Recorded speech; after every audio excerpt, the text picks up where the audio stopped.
I'm Stan Grant. I'll be your MC for the night. I want to welcome you here, ladies and gentlemen, invited guests, dignitaries and members of Parliament, as we remember the life and legacy of the Reverend Harry Herbert for this Harry Herbert Oration. I just read Harry Herbert described as a firebrand. That's usually used to describe someone who cares, and cares a lot. And we remember Harry Herbert for his fierce commitment to justice, his empathy, his compassion, his service to the most vulnerable. And we're here tonight to honour all of that and to reflect as well in tonight's oration and the discussion to follow about the role of our elders in our society. Ageism, the treatment of elderly people in our society, and the need for reform, the need for justice, and the need to bring some of that firebrand spirit of Harry Herbert to this often far too overlooked issue.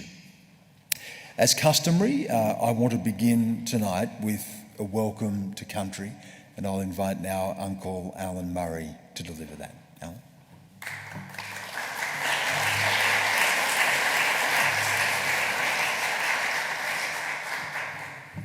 Good evening. My name is Alan Murray. I'm the chairperson of the Metropolitan Local Aboriginal Land Council. In terms of pathway to living to death, normally we would honour a death with another name. That's part of our culture. So I will call him Uncle Harry, if you don't mind. Uncle Harry has been a tireless work, and I understand I read his bio. I think I met him when I was a national manager with the other church, and if I can put it that way, with the other church in terms of his works, but also more importantly, how to work with First Nations people in this country. And he done so, but also I wanted to pinch one of his staff so I can bring him to the other church. And that was pretty profound at the time, but that was something like 10 years or so more. With that, I want to acknowledge the Gadigal people of the Eora Nation. I want to acknowledge his family as well, and also as a passing of respect. That's how we do it, passing of respect. We will think about him, but also like today, it's raining. Our Creator is crying for us. And when he cries for us, he's obviously enjoying the life and spans of individuals who've walked on this great land called Australia. With that, I'll pay respects to their elders, past, present. I'll pay respects to the Gadigal people of the Eora Nation. Stan and I, we share a lineage called we're Wiradjurians. We come from the biggest clan group here in New South Wales. It's one of those fierce groups that we have our own leadership and we strive.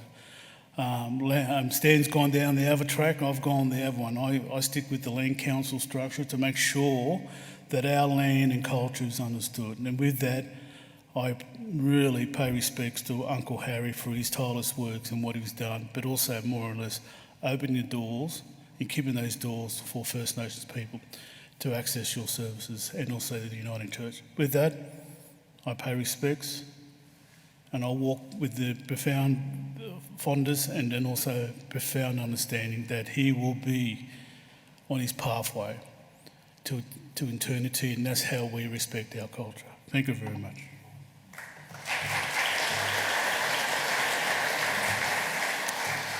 Thank you, Uncle Alan, for that acknowledgement of the Gadigal people and the land that we're on today, and also that acknowledgement of Uncle Harry, as you referred to him.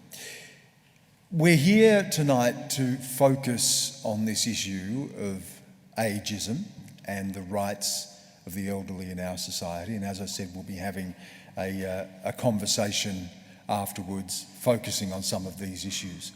But we're very blessed tonight to have a wonderful speaker to give the Harry Herbert oration. Michael Kirby is a former High Court judge, international jurist, educator.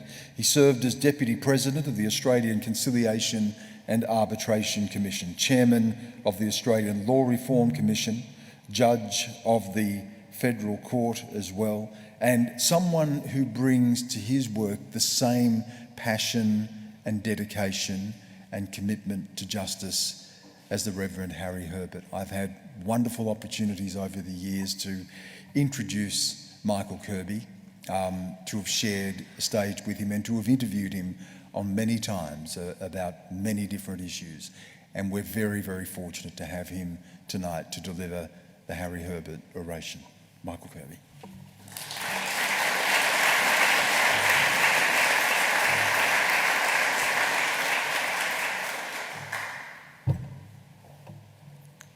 Thank you very much for that very nice introduction, Stan. And I always enjoy my engagements with you, and you do a great job, and you're a great representative of your people. And I thank Uncle Alan Murray for being here to welcome us. And I acknowledge the traditional people of the land right across our country. It's gradually dawning on us that some of the things we did in the early parts of settlement in Australia have caused economic deprivation and social deprivation to our Indigenous people, many other wrongs, and it's our duty as citizens to correct those wrongs.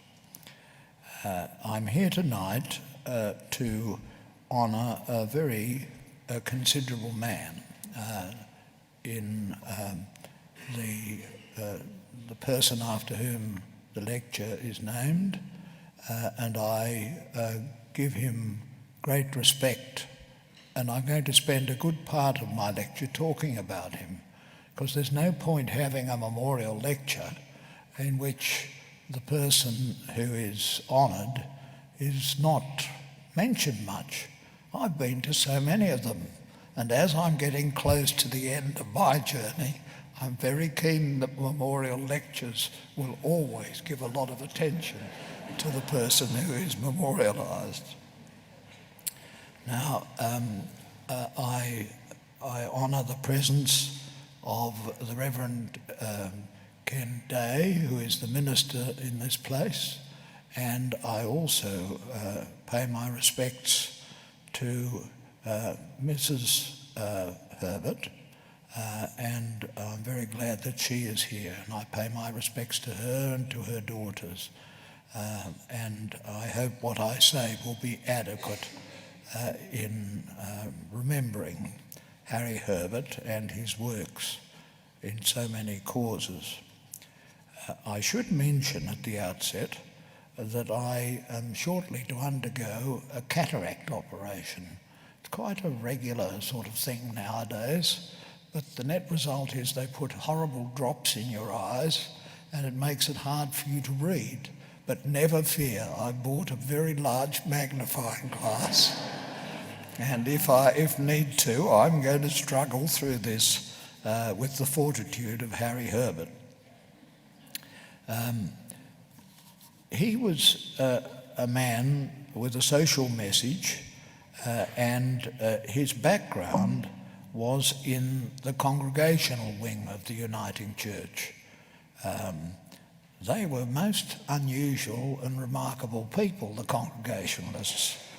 I don't know so much about them, though when I was young, I was sent up the street to the Wesley Methodist Church in Concord, and I got to know the Methodists.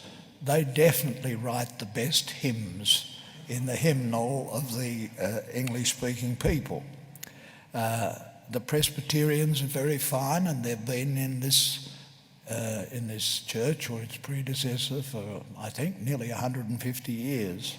And so I honour all of them, but the Congregationalists had a big effect on Harry Herbert as he was growing up, for that was the church in which he was baptised and lived in his early days.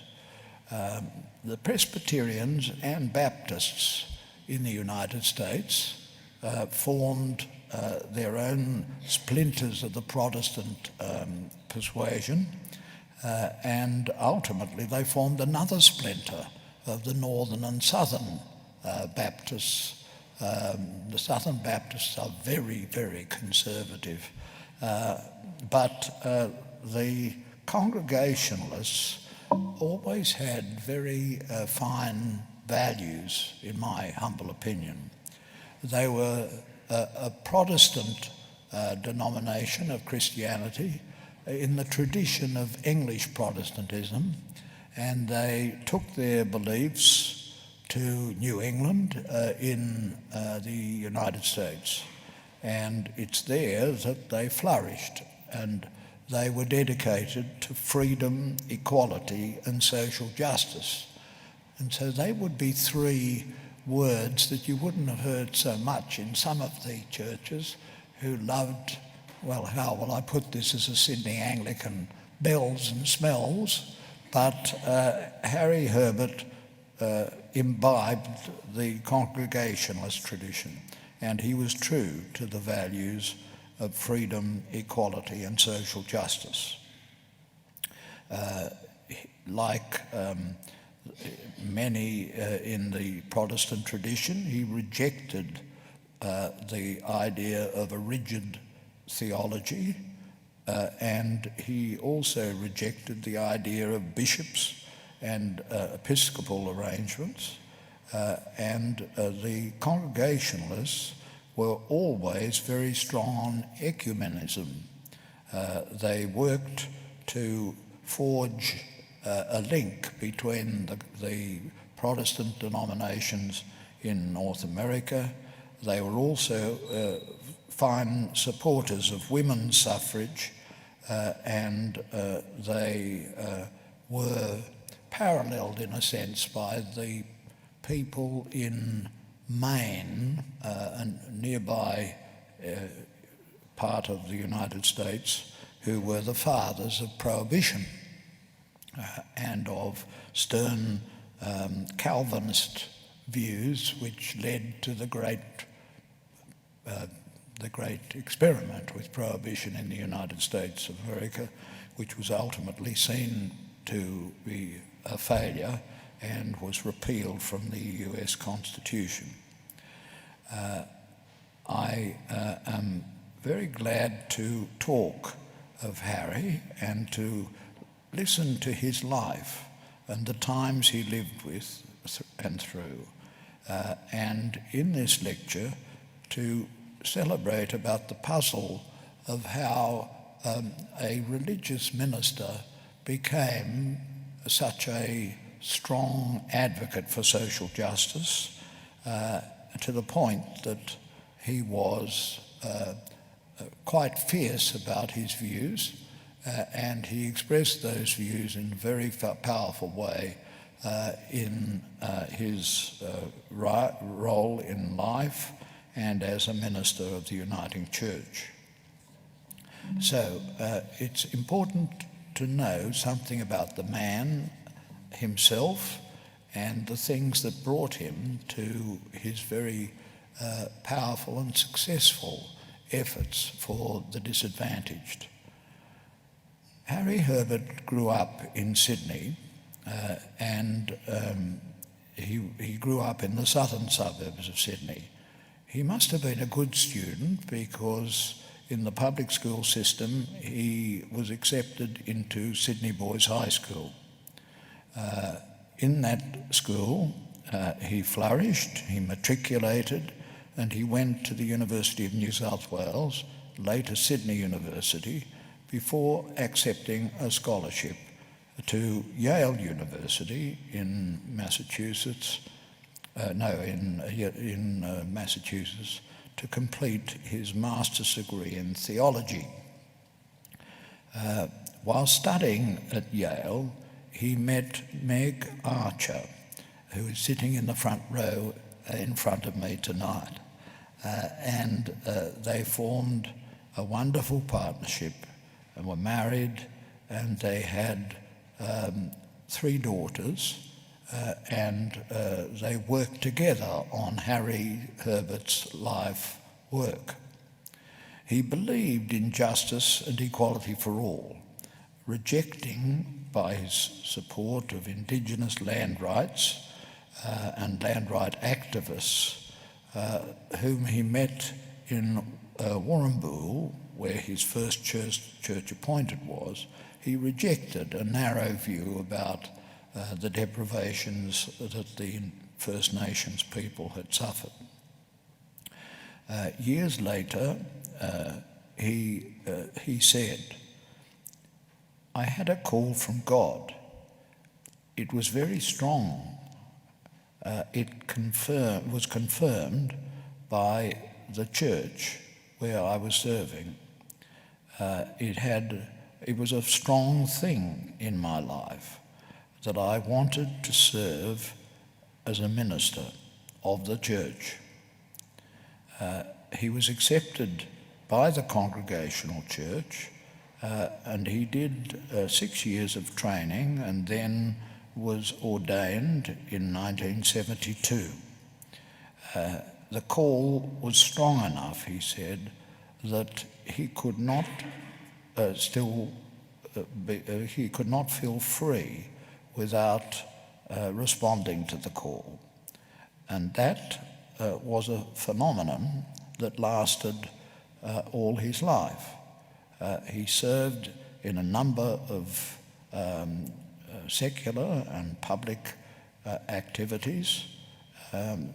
He served on many committees of the Uniting Church, but always important to him was the call, which is a sort of idea similar to the call of the voice that we are now being invited to reflect in our country and in its constitution.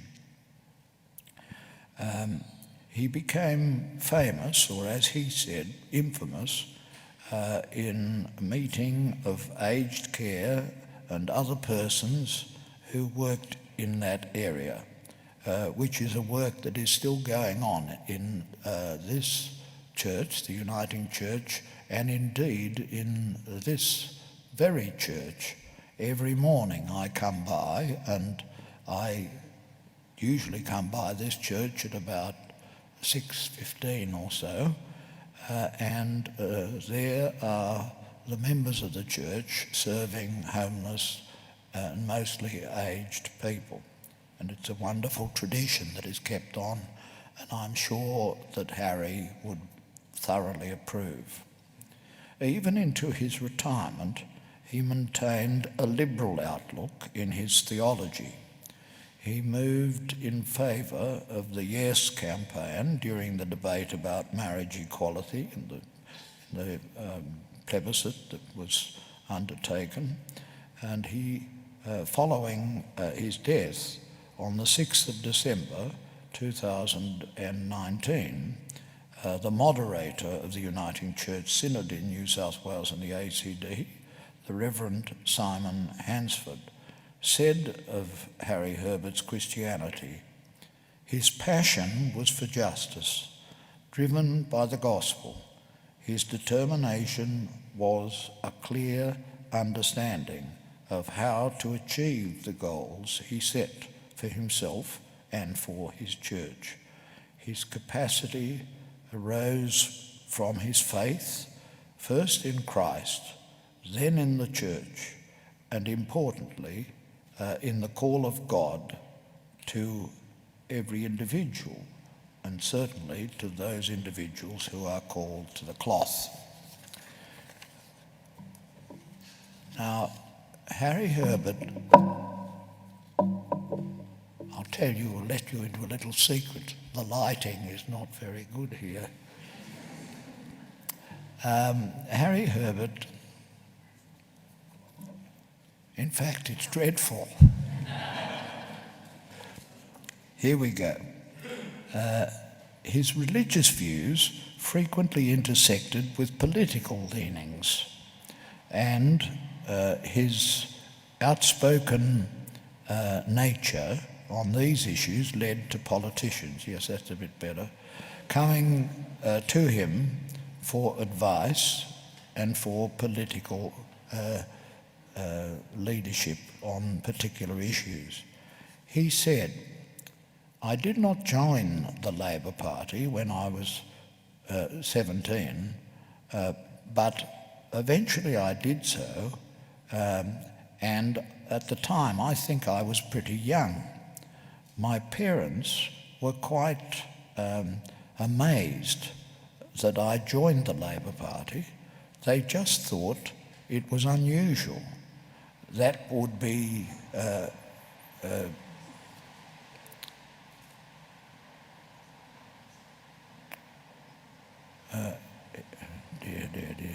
That would be in the early 1950s, just after I left high school. I belonged to the Monterey branch of the Labor Party, but I gave it up later, mainly because I realised that you have to make a choice. And I think a minister who's in a political party has got all sorts of problems. And that was what he did. He gave up his formal connection with a political party. Reflecting this formal attempt at separating his role as a minister of religion in the Uniting Church, or then originally in the Congregational Church, from the political attention, Herbert made a point of avoiding direct statements with respect to political campaigns. When in 1992 an election campaign had begun in earnest, he had contracted with the Deputy Prime Minister's office seeking that he put out a statement criticising the opposition's purported changes to Medicare. However, he declined to act on that request from the Deputy Prime Minister on the ground that if I did that and was prepared to do it for the church, I would involve myself directly once elections were underway.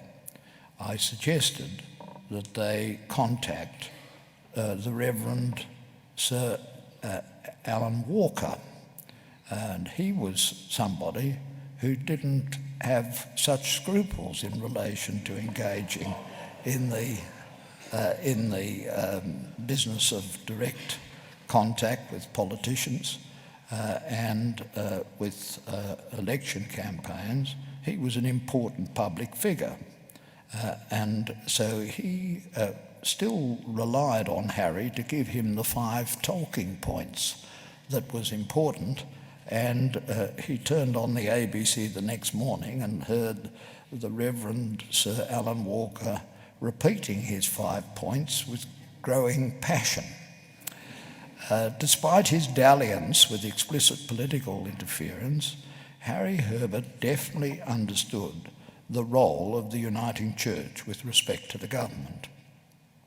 I'm enough of a political animal, he said, to understand that sometimes governments are in possession of the knowledge that they can't change things, and that is something that they're better placed to understand and explain. His involvement in social and political spheres was not limited to the Uniting Church, as well as his service on many Uniting Church and community senior boards, such as President of the New South Wales Council of Social Service. He sat on the New South Wales Government's committee, including the Legal Aid Commission and the ICAC Operations Review Committee, the New South Wales Social Justice Reference Group. Oh. Rescue is at hand. That's so much better. This would have added about 40 minutes to the speech. That's much better, thank you. Okay. Let there be light. And there was light. Perhaps Herbert's biggest political outing was his involvement in the opening of the medically supervised injection centre, the centre, which is outlined by me a little later. He clearly believed in backing theology with action, inspired to combine service delivery, advocacy and research into the work of the Uniting Church. He founded Uniting Care and went on to serve as Executive Director for 27 years. His vision and sound leadership have ensured that his legacy lives on in Uniting, which is one of the largest not-for-profit service providers and advocacy bodies in the state, or indeed the nation. Never losing sight of his purpose, in his farewell speech on his retirement, he noted, "I am all for strategic planning, but in the end you still have the institution of the Holy Spirit." Following his retirement, following the retirement of the Reverend Gordon Trickett in 1985, Harry Herbert was appointed General Secretary of the Board for Social Responsibility of the Uniting Church. This was a role he held until his retirement from office in 2012.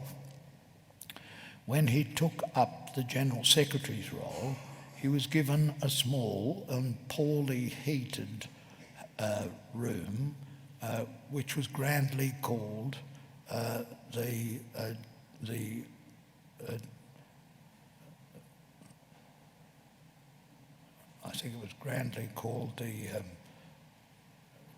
central office of his activities. One of the early things that he achieved on the Board of Social Responsibility was addressing the $56 million debt that had arisen in the aged care network from failed projects and unfinancial projects. The centres were then paid a lower interest rate on a third of those funds, and the money that was saved was put against outstanding debts.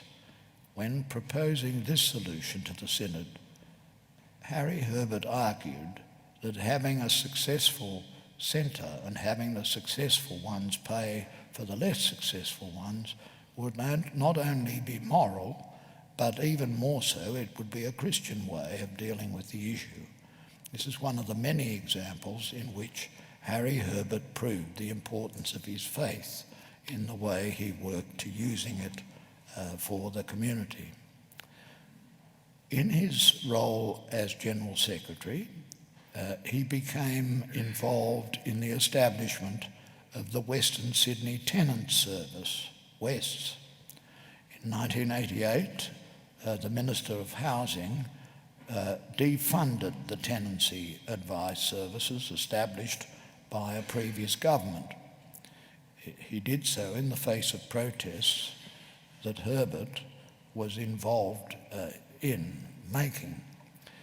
With regard to the cause of defunding of these services, Harry Herbert claimed that the actual reason was that the services were staffed with enthusiastic activists like himself, who sometimes upset politicians. He felt that the fact that occasionally I received threatening letters and phone calls from real estate agents was proof to the staff that they were doing a good job. Harry Herbert justified his outspoken nature, of which I've given only a couple of examples, when representing the church as a modern institution. He, in the weeks leading up to his formal retirement in 2012, faced a proposal which he placed before the Standing Committee of the Synod to dismiss the Board of Uniting Care and abolish Herbert's position.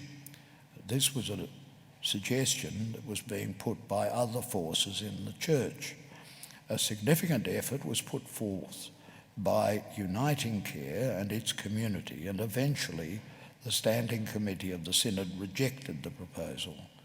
Writing wistfully on this. Harry Herbert said, if uniting care can have the same resolve in the future as it did on this occasion in sustaining ongoing work, progress is assured. He maintained a strong faith, and not only in his religious beliefs, but also in the uniting organisation. His life was not a bed of roses. Things got rockier during the 1999 state election in New South Wales. The Premier, Bob Carr, promised to establish a drug summit if elected.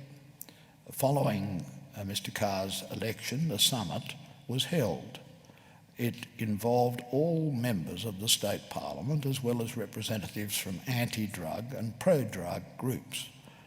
As a member of the New South Wales Social Justice Reference Group, Harry Herbert was invited to give a major speech.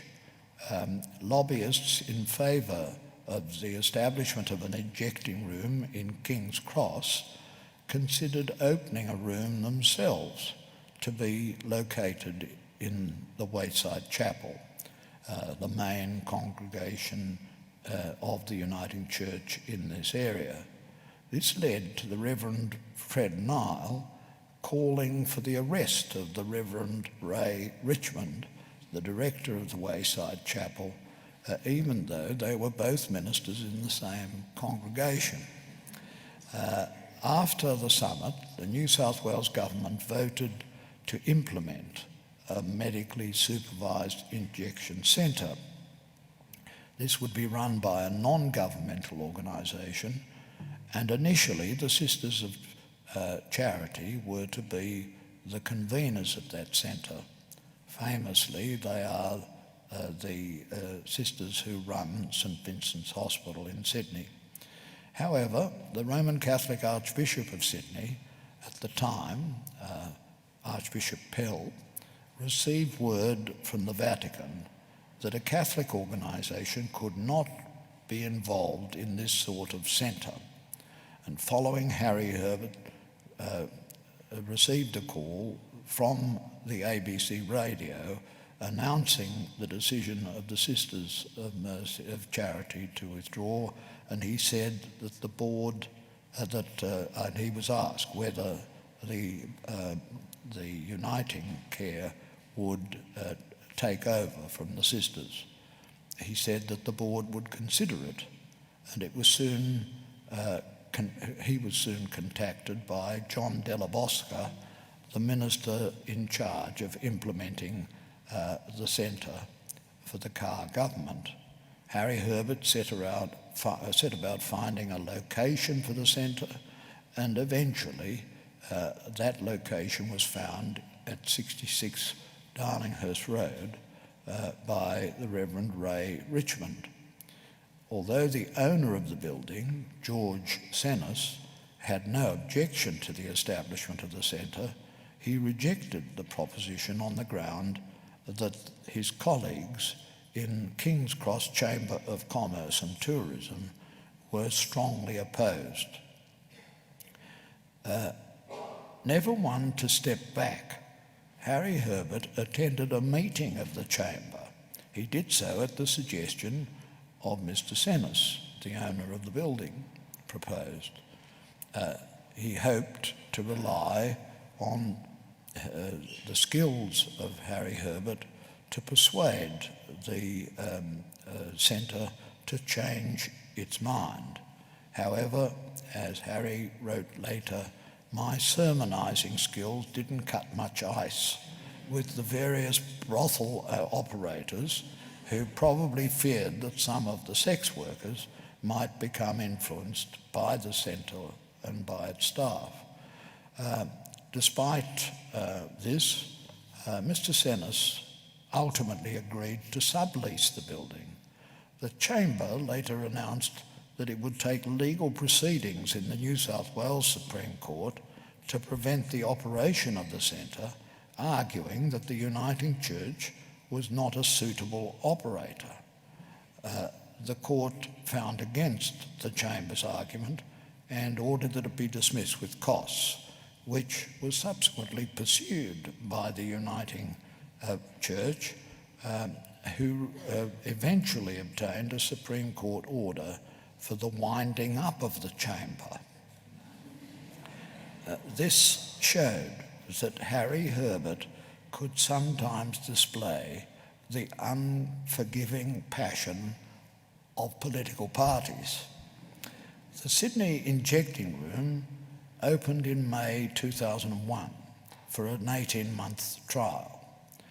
This was subsequently extended to October 2007 and afterwards.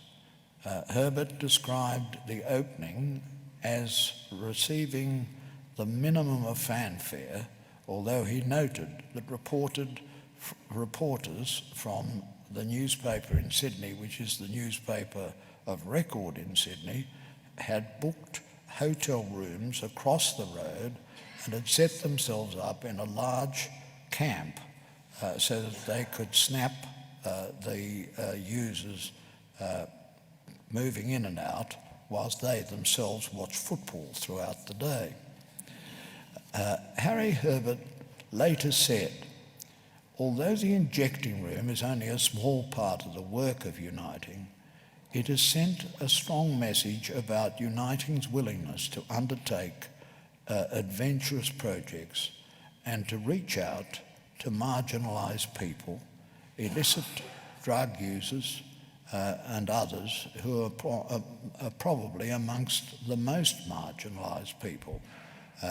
And they seem to have made their own choice, and few people have any sympathy for them, but there it is. This prejudice overlooks the complication of people's lives and the circumstances in which people get trapped into difficult life choices.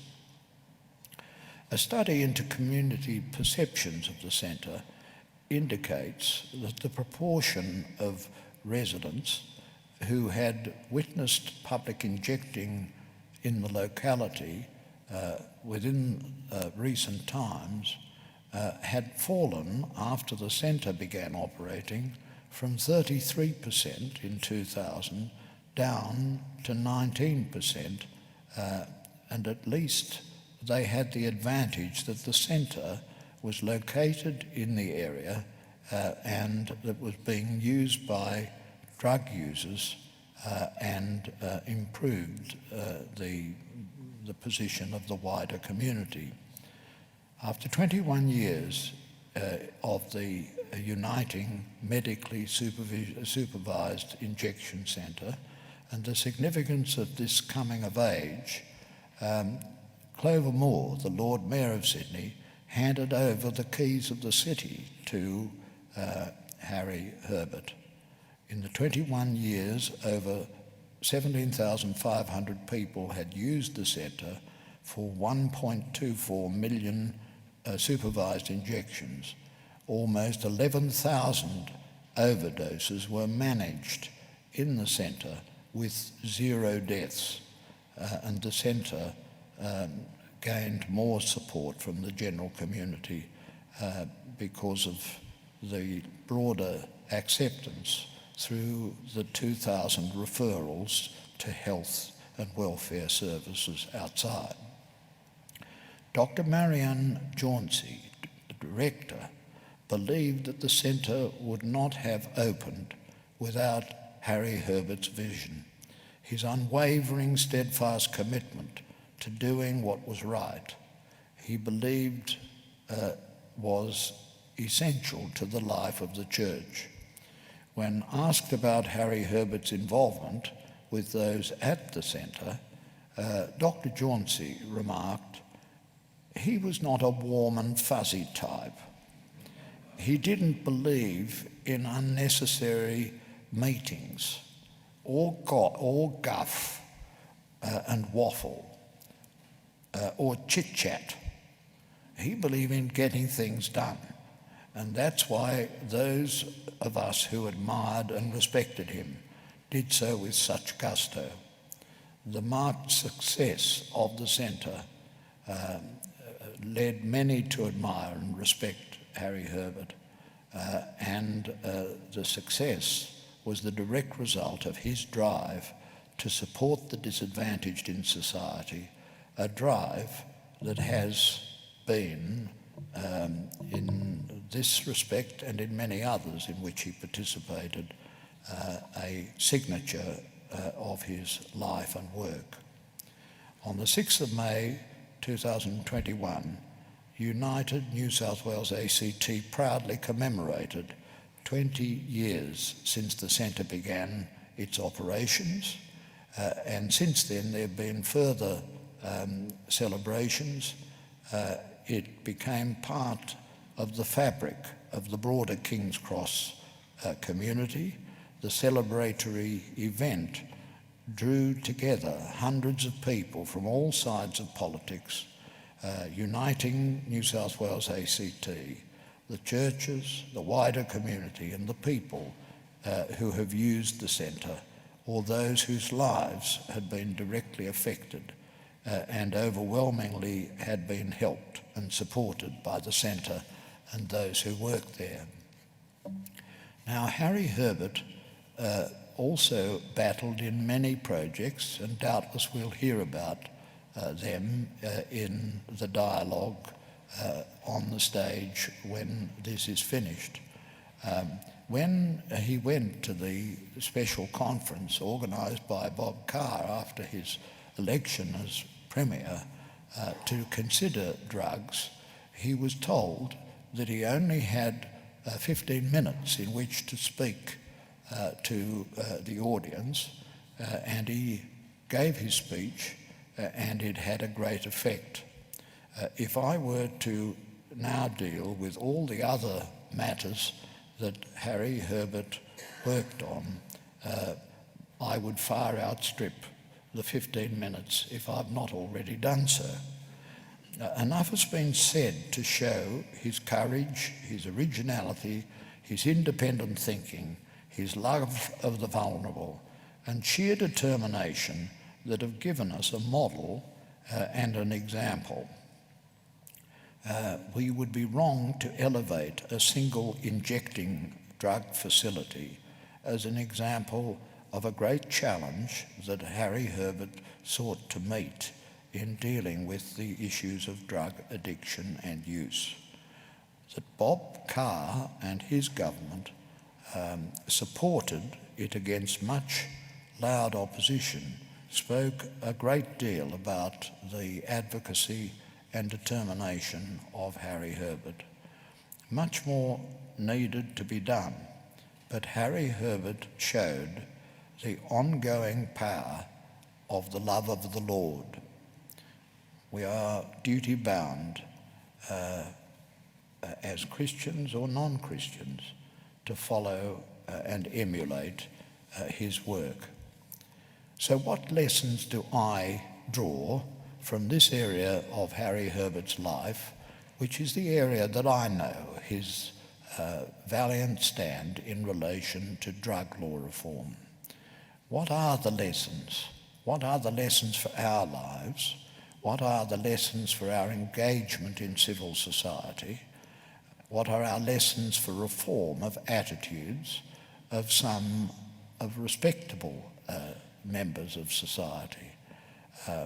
What are the lessons for the churches in our world and in society over drug use and its response, over homosexuality, over women's rights, over marriage equality, over the condition of the aged, over the acceptability and instruction that is now received in some religious training schools, over nuclear weapons, or over climate change, over the instruction in theological schools to create more Harry Herberts in favour and in the place of those who are known but who I will not mention, over relationships of people of faith with politics and hot political controversies, and over the conditions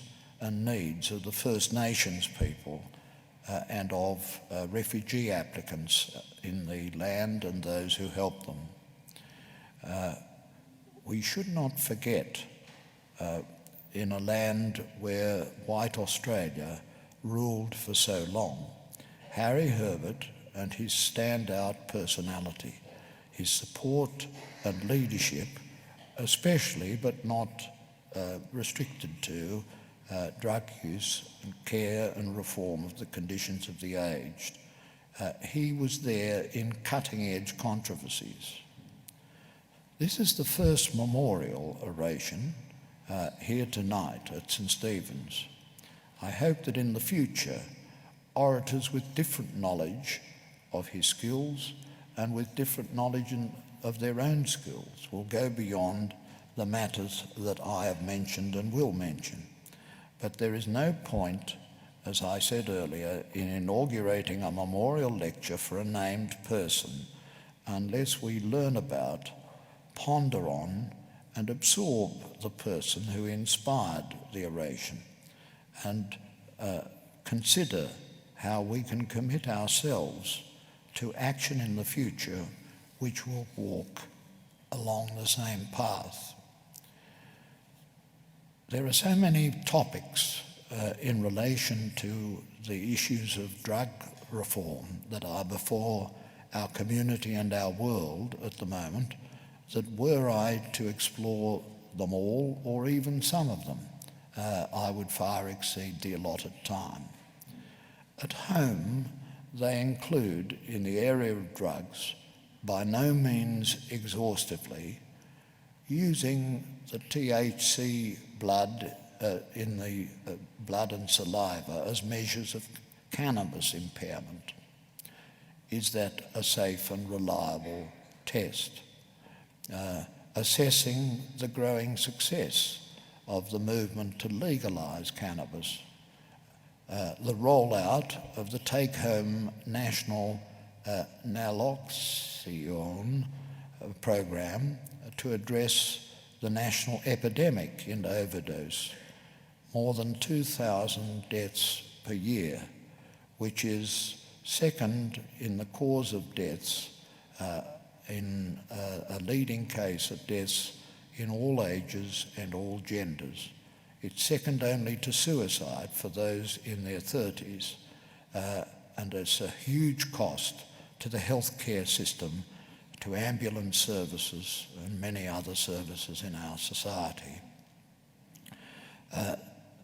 To consider the adequacy of the response to the New South Wales Government Special Commission of Inquiry on the drug ICE, to consider the expression of medical and other access to cannabis with 248,000 scripts issued since 2016, to consider the legalisation of cannabis use and other drug use by the federal parliament, by using, as it has been suggested, the external affairs power in the Australian Constitution in the light of the prohibitory provisions in international treaties.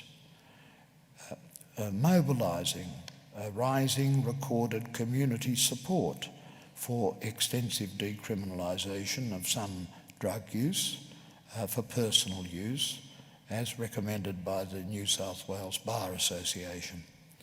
Increasing the use of diversion rather than punishment for particular people and particular groups. Increasing calls to support vaping as an Australian response to the pernicious effect of tobacco use. On the international level, there are also an extraordinary number of issues that need to be considered.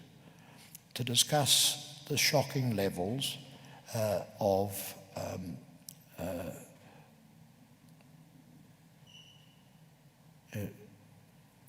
of capital punishment and other severe punishment in countries of our region, and what Australia can and should do to try to influence those countries to change. Shockingly, since the 30th of March of this year, 10 men have been executed by Singapore in what observers have called a killing spree.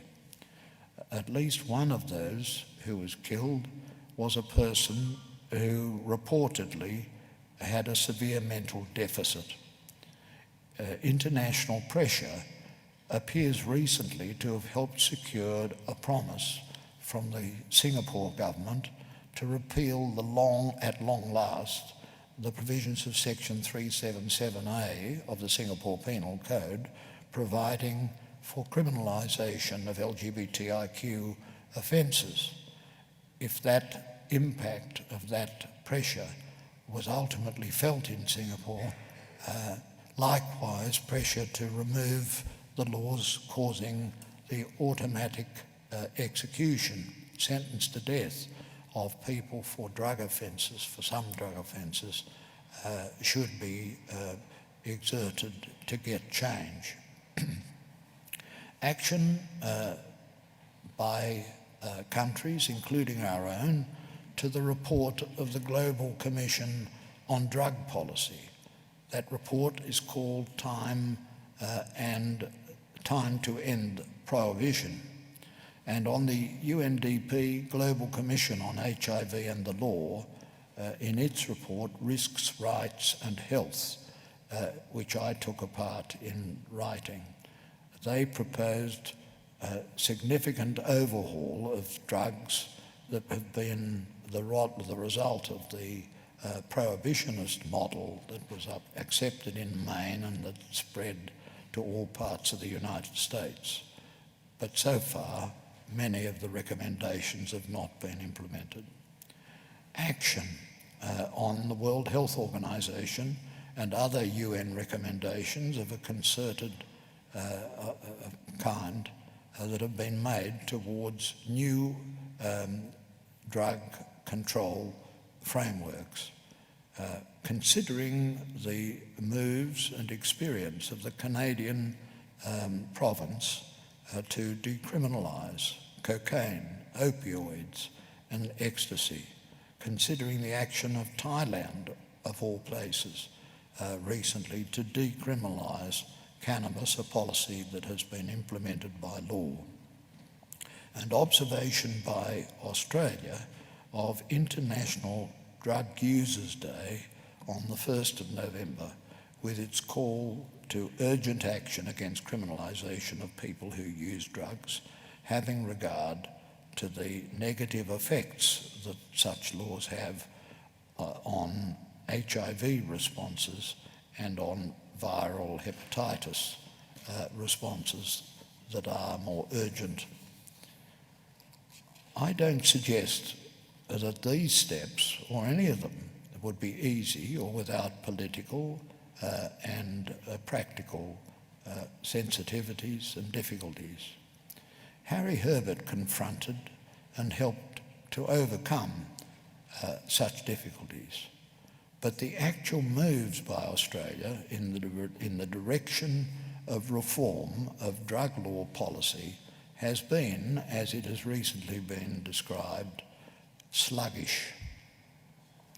A good instance of the difficulty, sensitivity and uncertainty that exists in the case of drug use decriminalisation or law reform is the way our country treats fetal alcohol syndrome disease.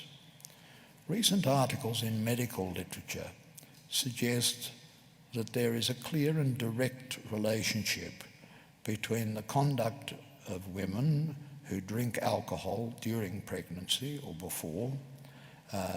Prenatal exposure is considered to be one of the main causes of preventable birth disorders. It represents the main form of development delay in the world. Fetal syndrome produces secondary disabilities. There is also an established conclusion of the subjects, linking the subjects with criminal behaviours. Updated information on these disorders in their impact on society is now presenting with increasing determination in medical literature. In Australia, over the past 2 decades, younger women who are pregnant have been strongly warned by their doctors to avoid consumption of alcohol during and before suspected established pregnancy. Children seem more inclined to criminal behaviour if they have fetal alcohol syndrome disease. The cost to the public purse, the health and other public costs are alarming, and they need action. But the question is, what action? It's a truism that the drug alcohol has a very great health, social and other disadvantages. Yet it is widely available, it is enjoyable and even possibly beneficial in small quantities. What therefore is to be done by society and its laws in response to the problem of fetal alcohol spectrum disease?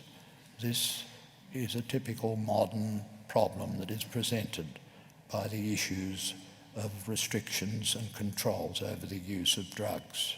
And we shouldn't forget it simply because the alcohol industry is a very powerful force in the land. Some of the restrictions imposed by the federal Parliament and government in the so-called intervention in the Northern Territory of Australia were justified by reference to the impact of alcohol consumption on Indigenous people in that territory, but also on the consumption of certain foods and also the consumption of pornography. In Aboriginal communities in the Northern Territory, notices were made, put outside Aboriginal communities to their great embarrassment and shame that this was an area free of the consumption of alcohol and other vices, including pornography. My very last decision in the High Court of Australia was in a case called Wurrajul against the Commonwealth. It concerned an analogous issue. It was related to the constitutional validity of the intervention legislation. Eventually, the High Court, by majority, upheld the intervention as constitutionally valid. I decided and I dissented because the Australian Constitution has a provision, one of the few human rights provisions, requiring that just terms should be given for any compulsory acquisition of individual property, and there was much such acquisition, temporary acquisition in the Northern Territory, which was dealt with in the legislation.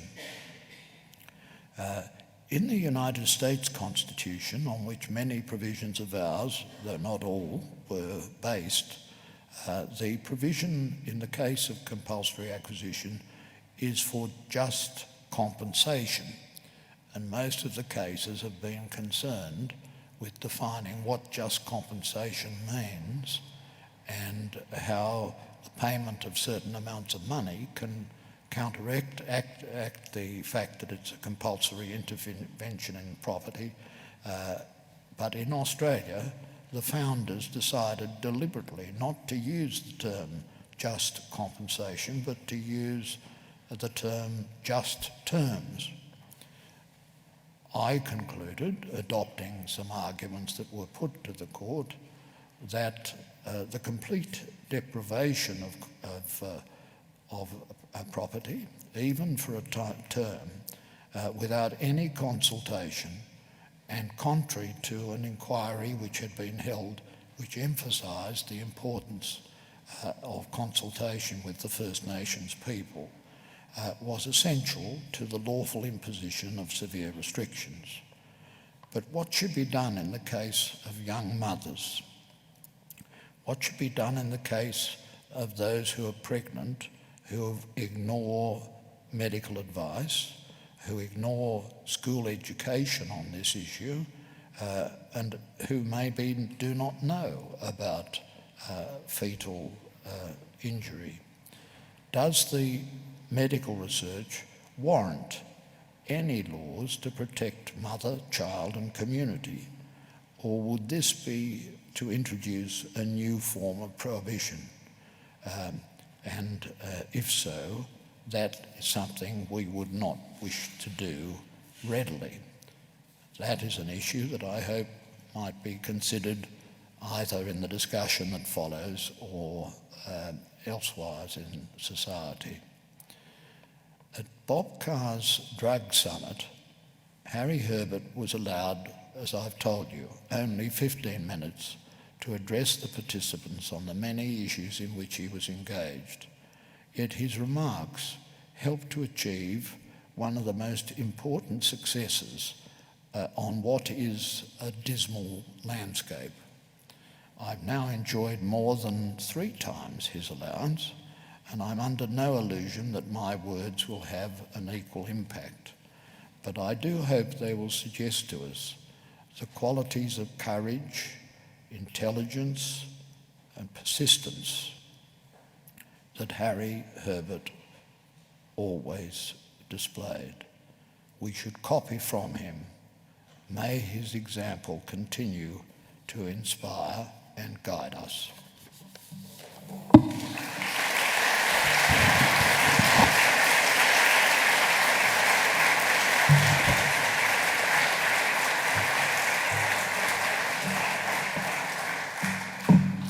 Thank you, Michael.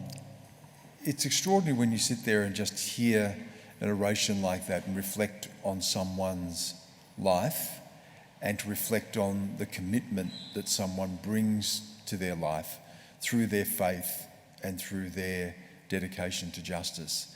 I couldn't help but sitting there listening to that, feeling incredibly diminished, that there is nothing I can possibly do, there is nothing I can do in the media that could possibly come close to the sort of service that you, Michael Kirby, has given Australia, and that Harry Herbert gave as well. It calls us all, as Michael said at the end of his oration, it calls us all to action, to think about those things that matter to us and bring ourselves with our commitment to that. Thank you so much. Now, today, of course, also coincides with Ageism Awareness Day, and we heard Michael Kirby mention briefly there that was also part of the commitment of Harry Herbert. I want to now lead to the second part of our evening, and that is our conversation about ageism, about the need for reform, and how we can all bring ourselves to that as well. Let me introduce now those members of our panel to work through this discussion. The Honourable Robert Tickner, Co-Chair Every Age Counts. Robert, if you could take your seat. The Honourable Dr. Kay Patterson, Age Discrimination Commissioner. And Mrs. Tracy Burton, CEO and Executive Director, Uniting New South Wales, ACT. Could I just start actually just listening to that oration and just reflecting on that call, Tracy? What do you take away when you consider the life of someone like Harry Herbert?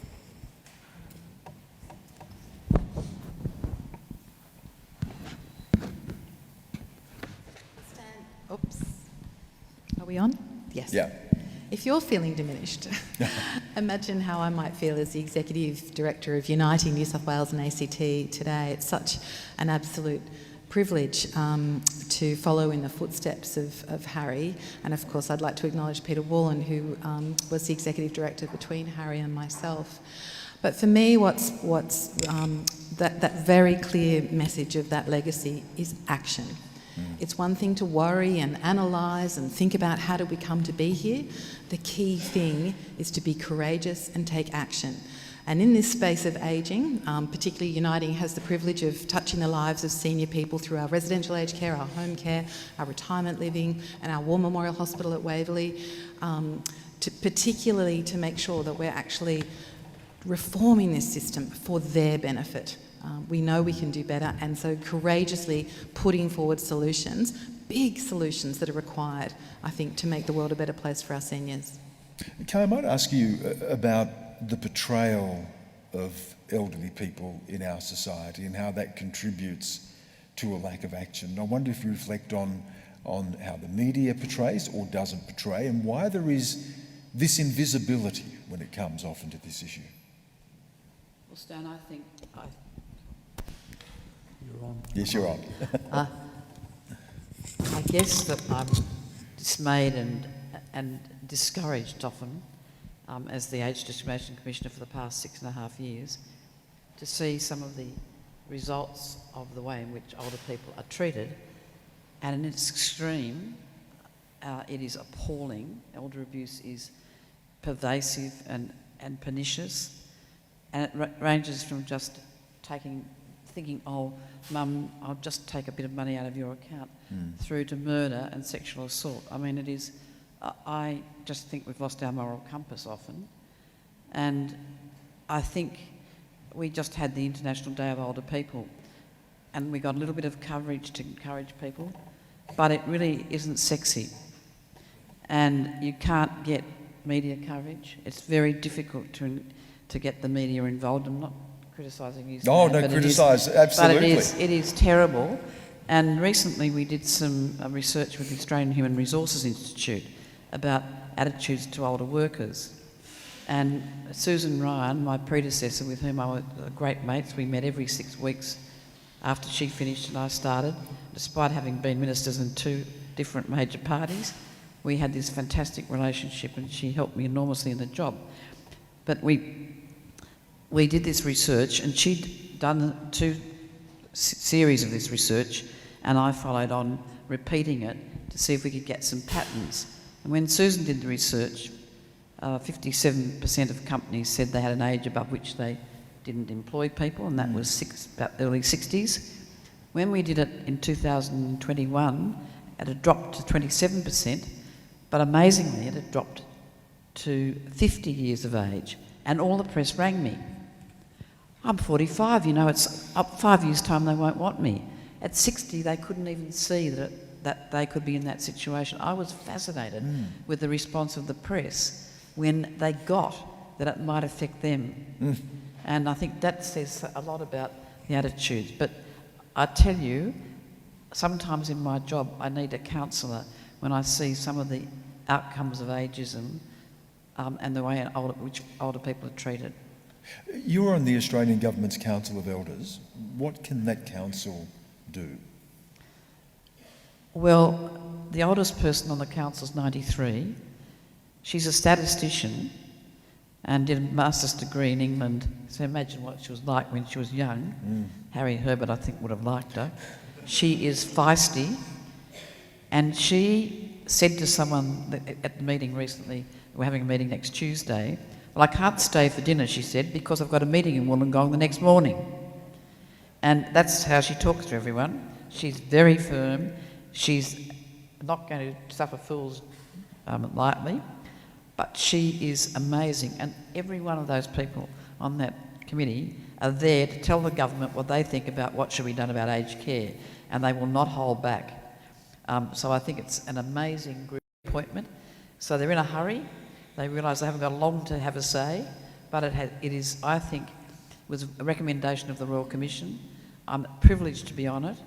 I'm one of the younger ones, but they're a huge range of experience across the board, and hopefully we can make a difference. Robert, you've been a long-time campaigner, both in office and out of office, for social justice and reconciliation. Do we need to start seeing ageism as a social justice issue? Thanks, Stan, and it's an absolute pleasure to be here tonight to honour Harry Herbert. I think the point you've raised is a critical one. We've got a lot to be pleased about in Australia about how we've tackled a range of social justice issues, and of course we've got a long way to go in relation to some journeys, as we all know. But if you think about it, it's extraordinary that it took until 1980 to establish a continuing presence of women in the House of Representatives. In other words, that was the first year that started continuous presence of women. Only 1980. But think how far we've come. And that's due, of course, to people of goodwill coming together, working around human rights issues associated with the place of women in this country. We could go to issues of disability and how much our thinking has changed. And again, it took a movement of people to bring about that change. And we heard from Michael tonight about Harry Herbert's legacy and how he mobilised people across the political spectrum in many cases. So I think in relation to ageism, we've got to start thinking the same way. Ageism isn't some trendy or woke or superficial issue. You know, when 30% of employers admit to not employing people over the age of 50, that's a human rights issue, and it causes real harm and damage to people. The Royal Commission into aged care highlighted this issue, but didn't really give us enough concrete recommendations about how we need to tackle this issue. But absolutely, it is a human rights issue, and it's about the potential of people as they grow older, fulfilling their place as participating, active, engaged citizens of this country, and not being limited in their capacity by stereotypical judgments about what ageism represents. Tracy, Uniting had a seat at the Jobs and Skills Summit. We heard a lot, and there's a lot of focus on some very important issues, but I didn't hear a lot about ageing. How much focus was there, if at all, during the Job Skills Summit on that? We were truly honoured to be part of the group that gathered in Canberra, and we're delighted to find that there were women there, people of different age groups, people with coal backgrounds, First Nations, people with disabilities. So there was wonderful representation, and I think perhaps not everything has come out of it yet, but there's the opportunity of the white paper and the consultations ongoing. So Uniting Care Australia, our organisation represented here this evening, we're very much going to be part of contributing into that work that really looks for solutions. We actually went with some ideas around, we have a workforce crisis in health and aged care in particular. There are some people who are retired and on the pension who would love to work but are fearful of losing that pension. The idea, just for this short period until we can get more migration going, more of those training pipelines happening, the idea of them being allowed to work and not have their pension affected just for a period of time in essential roles like aged care. There's solutions like that, and I think it's about bringing people together. The Elders Council's a wonderful one, but it's about the council can't do it in isolation of the providers and the government officials and the funders, all of those things. We have to work together more in terms of finding the right solutions. And I'm sure the Council of Elders would say, why should it be temporary? Mm. Well, a pension, that's getting the whole pension system. I think that's... Yeah. But what a wonderful opportunity to bring them back. Yeah. We need them. And keep them. Yes. Mm. One of the things, Kay, that we don't hear a lot about, again, the invisibility of this issue, is ageing and homelessness. How much of a critical issue right now is that? What are the vulnerabilities that elderly people face? You can imagine someone who doesn't, particularly women, who don't have sufficient superannuation, who don't have home security, who may be renting, who may be alone. Take us through those issues and the challenges and the vulnerabilities of older people when it comes to homelessness. Well, people say to me, can your department do something? My department's ranged from 3 to 5 people over the 6 years. So there's a very small team of us, and I decided I'd cut my coat to fit my cloth, and I chose elder abuse, older workers, and women at risk of homelessness. And the fastest growing group, well, there are 2 groups that are growing fastest, are young people between 14 and 24, but the fastest group are older women. And I think it's a bit like the frog in the hot water. Society's changed, and we just did some research as our little team looking at ageism across 3 age groups. And people don't fit anymore having babies in their 20s, retiring in their 50s and 60s. People reach those life stages at very different points. And what we've seen is, as women have gone in and out of the workforce, as sadly divorces have increased, it's usually the woman who ends up with less of the assets, or equal assets. She puts a lot of it into her children and usually has the custody of the children. And we see them coming to the end of their working lives with less superannuation or none at all, and with very few savings. And we have to think of a huge range of responses. We believe there are 400,000 women at risk of homelessness tonight. And I just find it challenging, and I look and I think, are we going to have the young Harry Herberts in the theology schools? Have the churches lost their moral compass and their influence? I was baptised as an Anglican, but spent my whole of from when I was 11 till I was 20 in the Congregational Church. And I agree with you, Michael. It was a passionate church. Jim Downing, some of you will know, was my minister, and he and his wife were incredible influences to me. And I don't know where those mentors are now for our young people to help us through what is, I think, going to be a huge crisis in the transfer of wealth.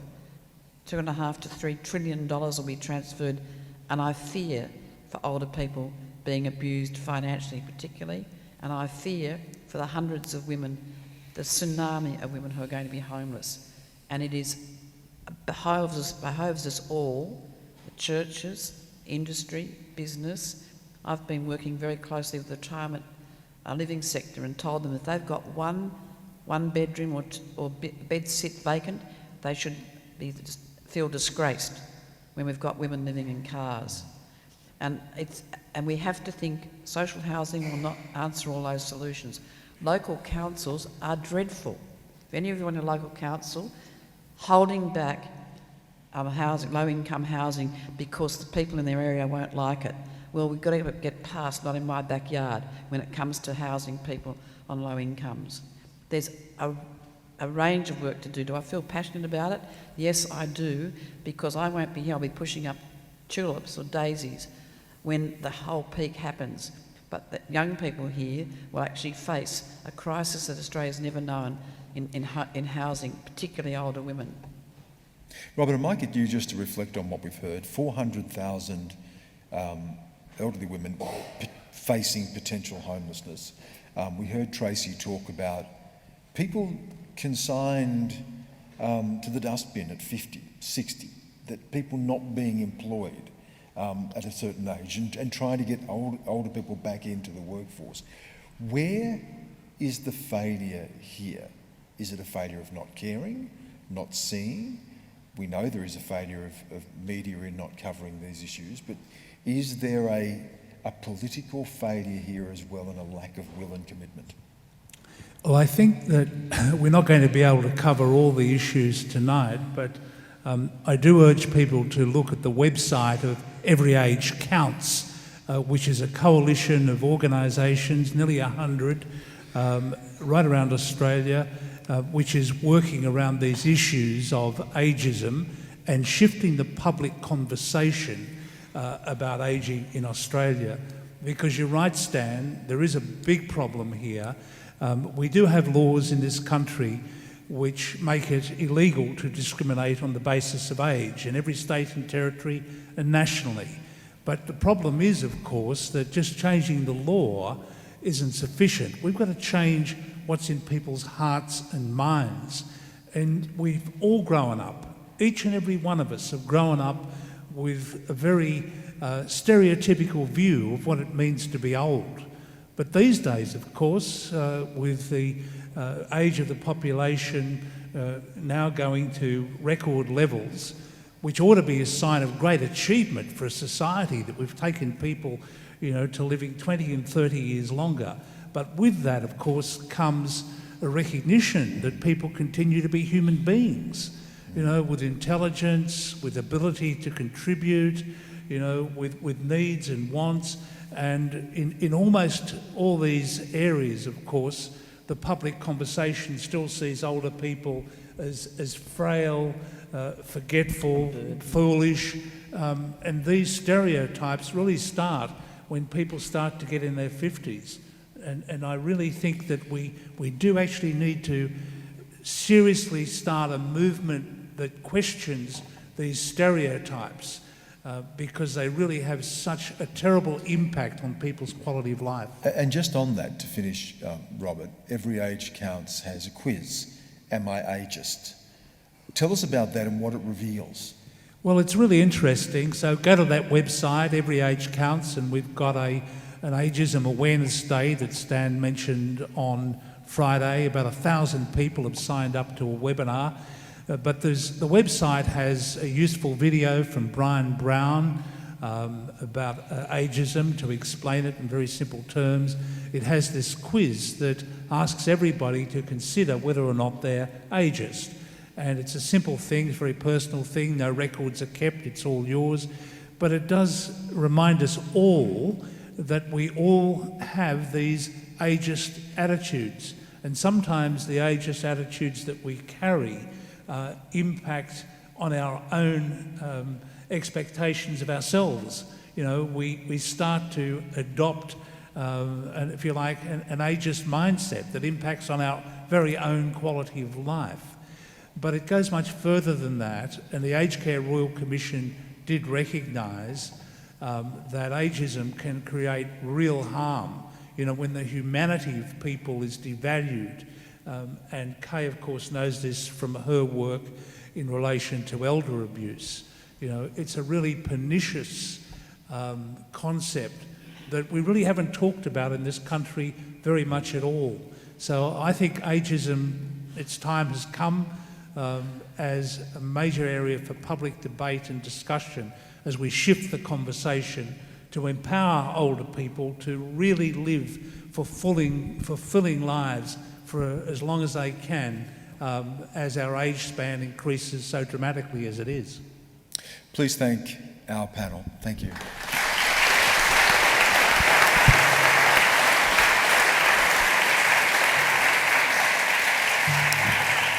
I'd like to call on the Reverend Simon Hansford now to present the Uniting Award for Political Courage.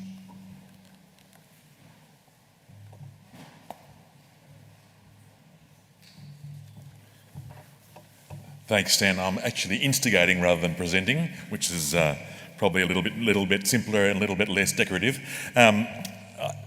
It's my task to instigate the Uniting Award for Political Courage.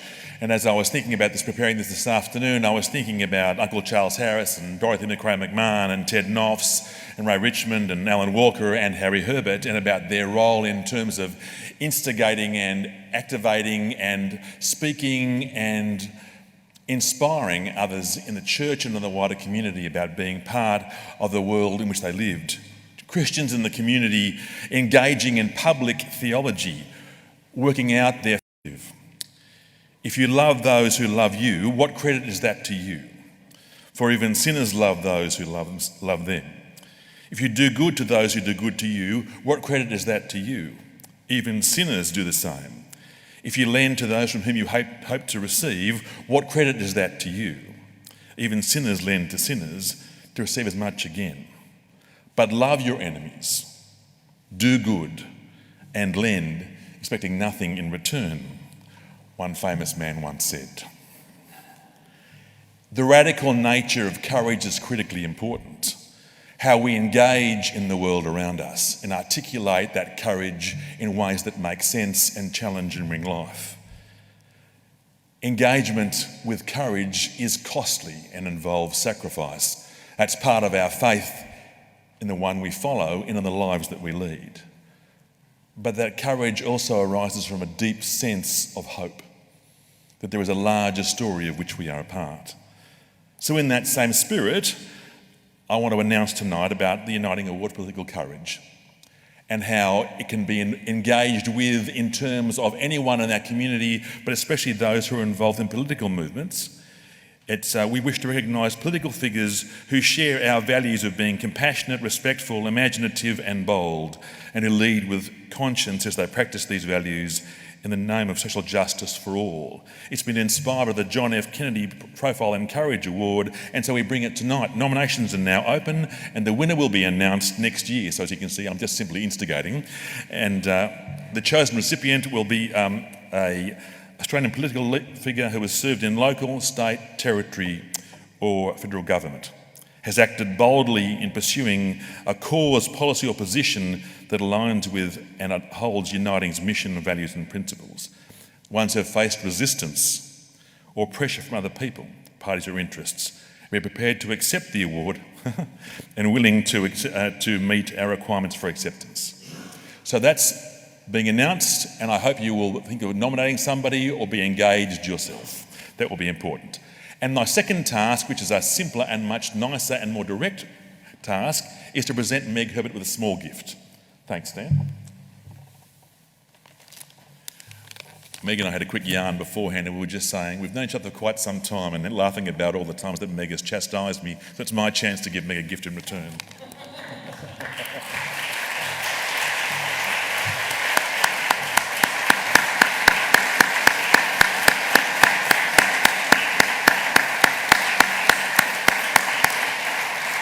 Thank you, Simon. I look forward to seeing who the ultimate winner of that inaugural award is. I want to thank you all again for coming this evening and for sharing in this moment. I want to thank Michael Kirby for that wonderful oration, our panel for raising those important questions about ageism. And I want to bring my own reflection to this evening as well, as someone who was raised in the black churches on the Aboriginal missions that I was from, where my uncles were the pastors. I saw the same spirit that I've seen in this room here tonight. People who would not accept the status quo, who called things out and had the courage to say when things were wrong, just because they were wrong, regardless of what anyone may have told them. I've tried to live my life in honour of those people with the same dedication to faith and truth that we've heard here tonight. And I want to just say to the wonderful family of Harry Herbert as well, thank you so much for his gift to the world and being here and being able to share this with us tonight. It's been an absolute pleasure to have been here with you and to share this time with you. Thank you so much. Have a good evening.